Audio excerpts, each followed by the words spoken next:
Am I the asshole for walking out on my sister and not wanting to reconcile after she used my childhood trauma to shame me? So, my sister is 31 and I'm 36, and we had this really complicated childhood, but somehow, once we grew up and started our own lives, we became really close. For years, I did everything I could to give her the opportunities one never had.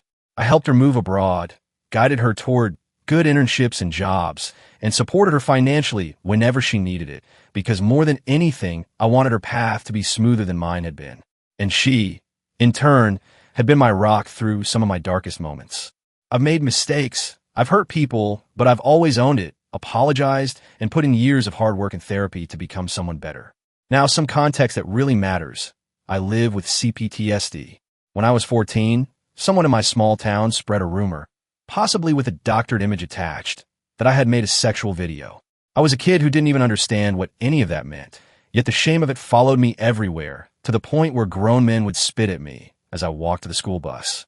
I was too ashamed to tell a single person in my family, so I carried it silently for 20 years, and it wasn't until 2023, in the middle of a severe postpartum episode after my second child, that I finally found the courage to tell my mother.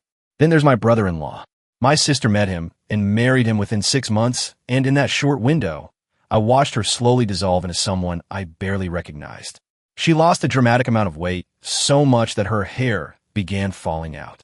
She stopped eating meat because he's vegan. She adopted his religion, and she went almost entirely silent whenever he was speaking, like her own voice was an inconvenience.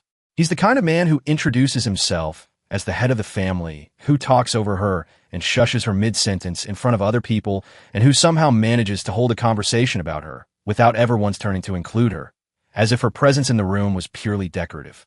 There's a particular flavor to him that I recognize all too well, the low self-esteem masked by control, the quiet need to make other people smaller so that he can feel larger, always delivered with enough plausible deniability that you'd sound paranoid for naming it.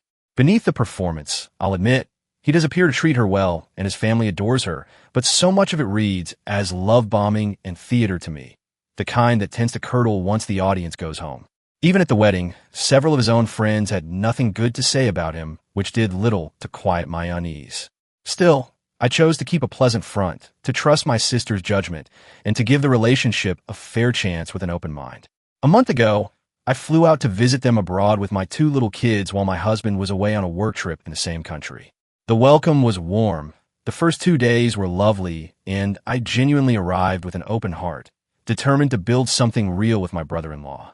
Then, that same day, he began needling me with passive-aggressive remarks, at one point telling me that my sister had painted such a lovely picture of me at first, but he'd since come to realize how angry a person I really am.